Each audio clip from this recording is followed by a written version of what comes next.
వేదిక మీద ఉన్న పెద్దలందరికీ సభికులకి నా నమస్కారం అండి. నా పేరు విజయేంద్ర ప్రసాద్.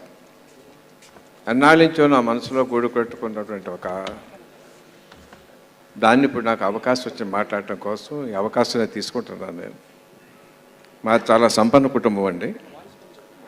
నా క్లాస్మేట్ పేరు దుద్దే జాన్ ఫ్రెడరిక్ సుందర్రావు. వాళ్ళ అబ్బాయి నాతోనూ నాకన్నా కొంచెం సమానంగా బాగా చదివాడు కొన్నాడు. ఇద్దరు ఎస్ఎస్సి పాస్ అయిన తర్వాత లైలా కాలేజీలో చేరాము. మా నాన్నగారు అబ్బాయికి ఆర్థిక సహాయం చేశారు. ఆ రూమ్మేట్గా పెట్టారు. అంటే మా నాన్నగారికి పరమేక్షత లేదు. నాకు తెలిసి ఎప్పుడు నేను తప్పు చేయలేదు.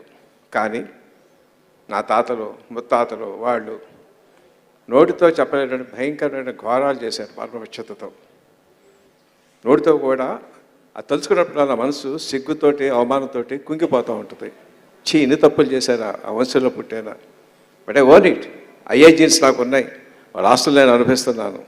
ఆ పాపంలో కూడా నేను భాగస్వామిని. సో దాని గురించి మీ అందరి ముందు తల వంచి వినయంగా నమస్కరిస్తున్నాను. క్షమించండి, క్షమించండి, క్షమించండి, క్షమించండి, క్షమించండి, క్షమించండి. Thank you.